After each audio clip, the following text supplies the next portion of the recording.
This guy. What if I told you he's responsible for this?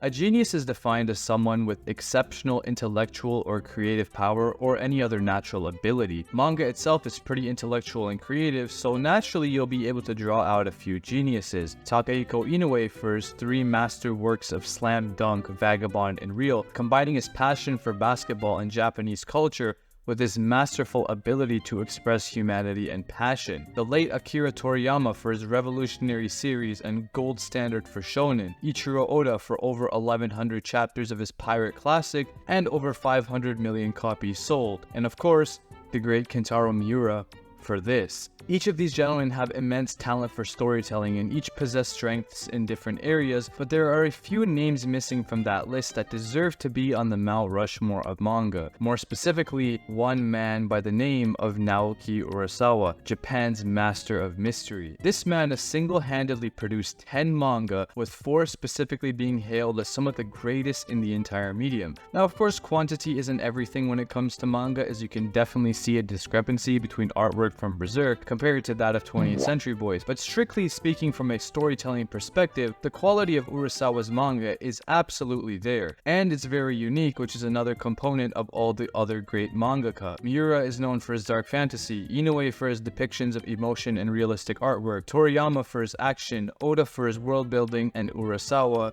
for his mystery. Where did it all begin for this genius mangaka? Born in the city of Fuchu, Tokyo, Naoki Urasawa became one of the most renowned and well-respected mangaka of all time, publishing 10 major works, many of which have gone on to become some of the all-time bestsellers like Monster and 20th Century Boys specifically. Not only is he a genius writer, but Urasawa is also a musician, and he's composed music for some of his series, like for example Kenji's song from 20th Century Boys. There's also a video of him that I played in the beginning of him performing this song in one of the expos in 2012. At a very young age, Urasawa drew inspiration from the works of Osamu Tezuka, an icon and a pioneer in the world of manga. He drew this inspiration at so young of an age that he began writing manga in 1964 when he was just 4 years old. I couldn't even fucking spell my name at 4 years old. Then at 8 years old, he began writing full-on stories, but as he grew older, he kinda just said, nah man, fuck this manga shit, and instead he went to school for economics. So he goes to his new business job and for some reason decides he's gonna bring some of his manga with him just in case he needs to thicken up that resume. By sheer luck, he manages to catch the attention of a head editor of Big Comic Original, which was a seinen manga magazine. From there he submitted his manga called Return, of which I can find literally no panels of, and of course he ends up winning the New Manga Artist Award for the best new manga artist. From here, Urasawa said, hey, I might really be good at this whole manga thing. I wonder what would happen if I made this my career. A year later, Urasawa would work on a series called Beta, which published in an issue of Golgo 13. You know, just the second best-selling manga ever with 300 million sales. Even though this manga is nowhere to be seen on almost any website, I managed to read the first chapter, and from it I ascertained that Urasawa didn't start with anything outstanding or with a revolutionary manga or idea, but he starts out with 8 pages about a dude with a disease that creates a black bar on his face, then ends up getting it cured, and wakes up the next day with the black bar on his penis. How the fuck did this man go from writing this to writing this masterclass of storytelling? Well, after Beta, Urasawa went on to publish a manga by the name of Dancing Policeman, which was a short manga about a police officer who slacks on the job and instead wants his band to blow up. You can see the resemblance here to the character of Chono in 20th Century Boys, and the musical elements he tends to throw into his work are also a common theme in 20th Century Boys. 1985 was the release of Urasawa's first serialized work, Pineapple Army, except he wasn't responsible for the story and he only worked on the illustration part of the manga. Unlike his previous very short works, Pineapple Army concluded with 8 total volumes, which up till now was pretty much the biggest thing Urasawa had worked on. Also up until this point, Urasawa had only really worked as an assistant or a co-author or an illustrator, but it was time for him to work on a series of his own. So he began Yawada in 1986, which published in the weekly Big Comic Spirits magazine. This was his first crack at writing his own manga, totally from scratch, and yet 3 years later in 1989, he won the Shogakukan Manga Award and got a live-action adaptation and an anime adaptation. Safe to say that he works better when he's in charge. But then in 1988, he worked on Master Keaton, but only the illustration part of it. I like to think that the reason he did this was to improve his own artwork, as he was never really known for having the best art like some of the other notable mangakas I mentioned, though he does have a unique style and was able to develop that style through so many years of illustration and having to illustrate multiple series at once. The first of these simultaneous series were Yawada and Master Keaton, the two that I've mentioned, which he drew together for about 5 years, with Yawada ending in 1993 and Master Keaton in 94. When you think about it, most mangaka spend their life's work on 1 or 2 series and are lucky to even reach a satisfying conclusion, and this man casually runs 2 series at once for 5 years straight at the beginning of his career. Now, after the success of Yawada and Keaton, Urasawa was probably feeling really happy. So he goes on to write a manga called Happy. But it's not just happy, it's happy. Happy revolves around Miyuki Yumino, a high schooler who ends up quitting school to pay off her older brother's 250 million yen debt. If you're curious as to how much that is in US dollars, that is 1,554,243.25 US dollars. It's a sports manga about tennis, which is something you wouldn't expect out of an author that is known for murder mysteries. And the reason I'm going to give you such a short synopsis is because I haven't actually read this manga. But based on a successful 254 chapter run, you can probably assume that it's at least pretty good. So I imagine at this point Urasawa is feeling really good, maybe a little bit tired from the simultaneous run of 2 straight manga for 5 years, but also maybe not because he started writing Happy in 1993. Wait, he wrote 3 series at the same time? I'd find this so impressive because to be able to keep up with 3 different stories that you're writing that you have to come up with new things about all simultaneously, while all 3 of them are also pretty popular given their time period, that speaks to the character of Urasawa and his dedication to his craft. Soon after Happy's run, the 2 other manga ended, and since they weren't too long, you would expect the same for Happy. Except big man Naoki says, nah, I'm gonna make this my longest manga ever. So it's the year 1994 and Urasawa is fresh off his new anime adaptation of Master Keaton, and his new manga Happy is doing great as I mentioned. But I imagine it must take a lot of work and he's probably insanely busy. I know he's very dedicated and everything, but you can't possibly write another series for at least another few years. It just wouldn't make any sense considering the fact that he's already...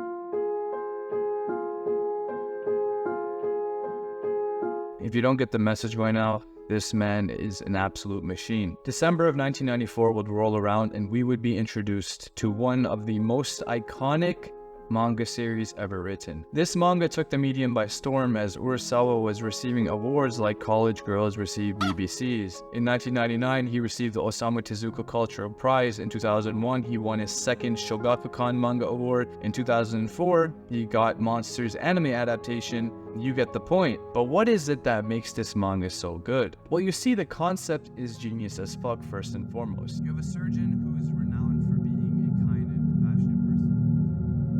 Well, Richard, how about a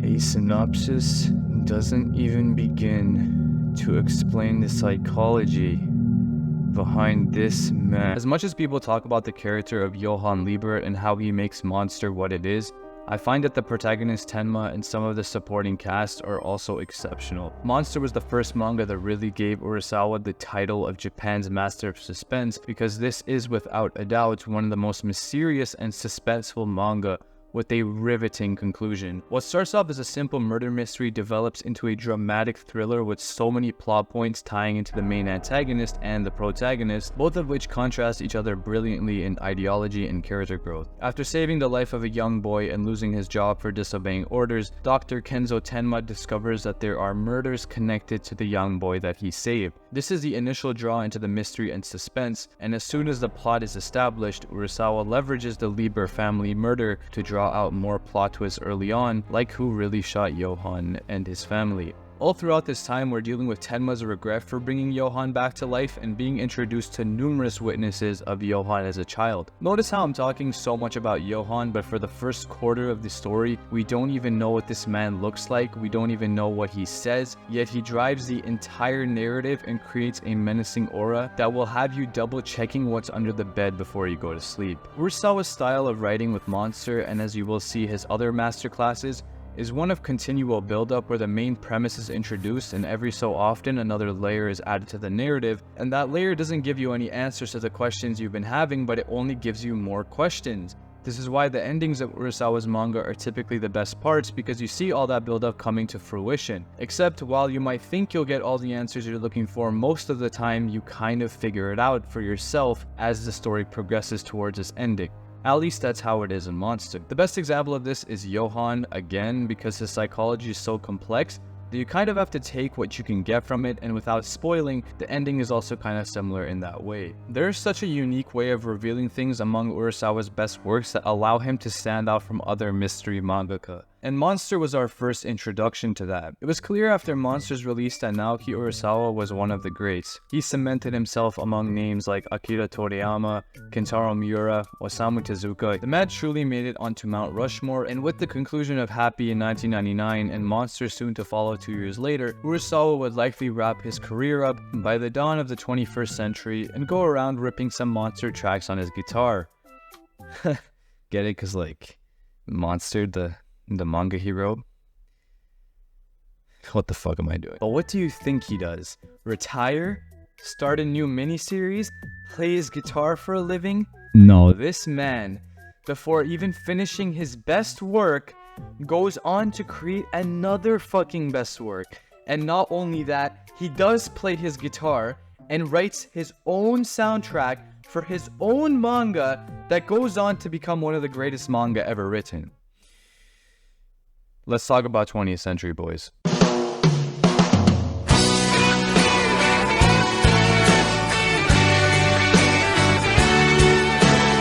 Imagine being a kid, having dreams of saving the world from evil monsters and becoming the hero you always saw on TV. Now imagine being an adult. None of those dreams exist anymore and you're left wondering what path to take, how to make money and help the people you care about, all the while you can't get the image of Nami's tits out of your head. That's Endo Kenji, a 30-year-old convenience store owner whose dreams of becoming a musician and a hero who saved the world both died off after one another. He lives with his mother and his sister's daughter, whom she suddenly left with them one day and went to get some milk since the dad tried and never returned. As kids, Kenji and his friends made a secret club with a secret base and a secret flag. The symbol of that flag was this. Hold up. That kind of looks familiar? One day, Kenji sees this logo on the wall of some building and is like, wait, I've seen this before. But none of his friends believe him until a mysterious cult leader begins to make a name for himself using this logo. The man known as Friend conceals his identity with a mask and is said to possess supernatural powers like bending spoons and floating. But Kenji and his gang know that it's a fraud because he's one of their childhood friends. We just don't know which one. So for the first major part of 20th Century Boys, we watch Kenji and his friends uncover who Friend is, and to stop his plan of destroying the world. Simple enough, right? Wrong. This is, after all, a Naoki Urasawa manga, one hailed as his greatest or damn near his greatest, right up there with Monster. Like in Monster, the protagonists of 20th Century Boys have to fight something or someone that they created. In Monster, Tenma saves Johan, a monster, and quoting his own words, he was the one who brought that monster back to life. So he himself must also face that monster. In 20th Century Boys, Kenji must face a man who follows a plan that Kenji himself created as a kid, a goofy, childish book about how to destroy the world and how to save it. Now Kenji has to use his knowledge of the book from when he was a kid to stop Friend. Like I mentioned with Johan, Friend is a cunning mastermind who hides in the dark and is hardly heard of. Except unlike Johan, he isn't given the aura of a monster, rather he's more like a child. That's kind of terrifying when you think about it, because someone that powerful with the mind of a child is bound to fuck some things up, as Friend eventually does. Urasawa writes two menacing masterminds on the spectrum of insanity, one who is literally an insane serial killer, and one who is just a child who is not grown up yet. Another similarity between 20th Century Boys and Monster is the expression of the protagonists. I've talked a lot about the antagonists, but the protagonists do deserve some love as well. Both Tenma and Kenji are framed as being the ones responsible for the crimes committed by the actual villains, though I will add that there are many differences between Johan and Friend, which are what make them so unique and two of the most brilliant and guileful personas in manga. Johan has the mind of a serial killer and a literal monster, but is covered by his calm and collected persona. Friend has the mind of a child and the persona of a charismatic leader. It's like what red-pilled motherfuckers think they are versus what they actually are. Something that expands 20th Century Boy as compared to Monster is the world and the scope of things. Monster is a murder mystery where only a select group of people are affected, but in 20th Century Boys, the entire world is concerned. This means world building and characters are expanded and fleshed out even more, and this enlarged world feeds Friend's ambition and position. The world and supporting cast have always been great, especially in 20th Century Boys, but Urasawa tends to create his world as a mirror of our world, with Monster and another one of his later series, Pluto, taking place in Germany, and 20th Century Boys taking place all across the globe. But what makes Urasawa stand out is without a doubt his antagonist, and his lesser acknowledged protagonists who provide the hero-villain dynamic. Except it often isn't a hero-villain dynamic. In Monster, it is an ideological dynamic between Tenma and Johan, with Tenma believing that human life is equal regardless of who it is, Johan believing the opposite of that, believing that the only time when humans are truly equal is in their death. In 20th Century Boys, the protagonist-antagonist conflict is also not a hero-villain dynamic, rather it's more of a psychological dynamic, with Kenji kinda chasing around a grown child who's also the greatest mastermind in the entire world, trying to figure out from a psychological level what Friend is thinking and what he's trying to do, whilst also trying to accomplish something with his own life that so far he's done nothing with. Protagonists who must overcome themselves, their regrets, and their past, and antagonists who we must uncover and understand on a deeper psychological level. This is the blueprint for Urasawa's masterful duet.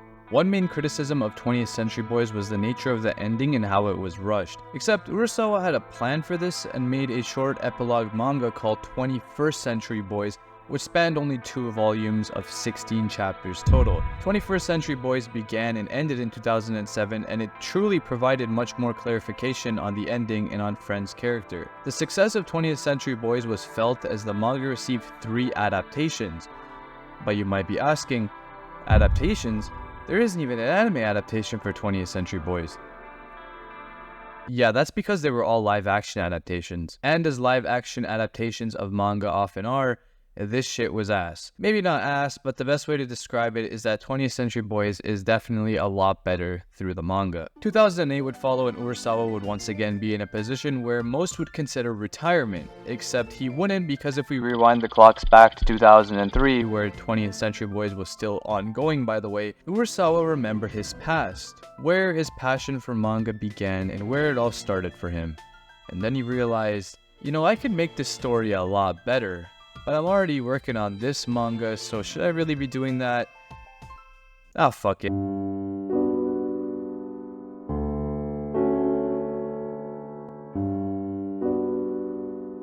I'm not even gonna make another joke segment about this man writing another 2 manga simultaneously, because he just does it again and makes it look easy by having Pluto and 20th Century Boys ongoing at the same time, both of which are like unanimously 2 of his best works. I honestly don't even know what happened to this man between 1994 and 2016, because this is the period where he wrote his 4 icons, Monster, 20th Century Boys, Pluto, and Billy Bat. This guy literally went from writing about a girl doing martial arts to writing 2 of the most psychological serial killers I have ever witnessed. So his next manga, Pluto, would roll around during the era of 20th Century Boys, and it would be a unique tale told by Urasawa, but originally being created by Osamu Tezuka. I'm of course talking about the world-famous Astro Boy. Pluto is based on Astro Boy, as a resemblance can be seen through the characters and the story to an extent, except of course, Urasawa has to walk in and add his own murder mystery seasoning that spices this mecha battle shonen into yet another psychological murder mystery thriller. The incredibly realistic future dominated by human-friendly robots exists in the world of Pluto, and Gesicht is working as a detective. He one day finds out that specific robots and humans are being murdered not by humans who possess the free will to commit this murder, but by robots who are technically programmed not to be able to do so. So as you can imagine, this dives into humanity and what characterizes a human, and as I mentioned in my Pluto video, I love how an imperfect robot is more human than the perfect one, because the perfect one cannot make the mistakes and commit the crimes than a human can. There are benefits to being fully artificial, but there's also danger in pursuing the advancement of robots to the point where they are almost identically mimicking humans, and this is what we learn in Pluto through the emotions of the characters. Unlike Urasawa's previous two best-selling manga, Pluto doesn't have a set antagonist or a set protagonist necessarily, as later events in the story dictate. It's still a character-driven narrative, but the characters are very nuanced, and the screen time is spread out in ways where the protagonist is really hard to pinpoint, especially if you don't know that Adam was based on Astro Boy. Of course, there's plot twists and build-up characteristic of Urasawa, just in much less time, as Pluto is only 64 chapters and a much quicker read than the 162 chapters of Monster and the colossal 249 of 20th Century Boys. And of course, this shortage of chapters does not even come close to sacrificing the quality of the manga in any sense. Some themes in Pluto aren't explored in Monster and 20th Century Boys, so it is definitely one of Urasawa's unique manga. Its success was finally rewarded with an anime adaptation just last year. 8 episodes were dropped at once by Netflix, each of which spanned an hour in length, very much unlike what is common for anime. I talk more about Pluto in one of my recent videos, but whether you experience it through the anime or manga, Urasawa's brilliance is sure to shine again. And right before the conclusion of Pluto in 2009, what do you know, Urasawa hops on another grand project called Billy Bat, which serialized in the weekly morning seinen magazine and ran until 2016.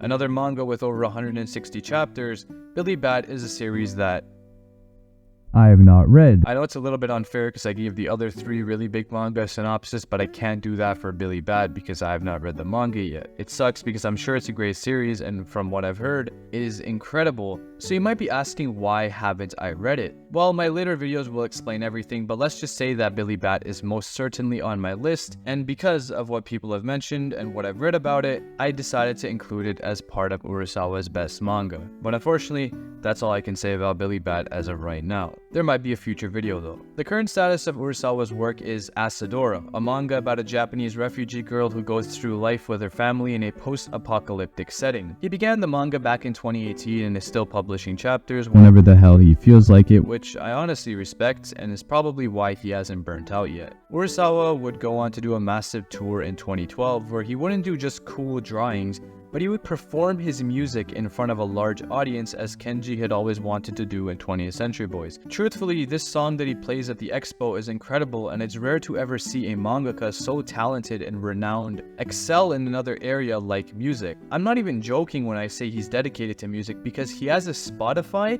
and has published multiple rock songs like Bob Lennon, Tsuki no Totemo, Hanseki no Otoko, and a remix version of 20th Century Boy by T-Rex, just to name a few. His recent album Manin, along with all the songs in the album, are published on his YouTube account, or at least this YouTube account, which I'm not sure whose it is, but you can check out his music there, and I can't lie, there's some really good hits on there. You can tell the man does it for fun, but it's really cool to see such dedication, and this dedication is certainly why he's been able to publish so many manga with success. Urasawa seems like the type of guy to just leap into things and try without fear of failure. Some people say his singing isn't good, like the character of Kenji, but that doesn't stop either of them from doing what they love. That's what Urasawa might be trying to express to the character of Kenji. They both won't be Jimi Hendrix's or Bob Dylan's, but they can continue to do what they enjoy simply for the pleasure it brings them. Despite writing many manga that didn't blow up, Urasawa continued, and eventually, his hard work paid off. Maybe that's why he was able to write so many manga, because he thoroughly enjoyed it, and the reason they blew up was because of his talent that he honed from that passion. Passion can lead you to talent, and talent can lead you to success. That's how Naoki Urasawa rose into becoming one of the greatest manga authors the world has ever seen.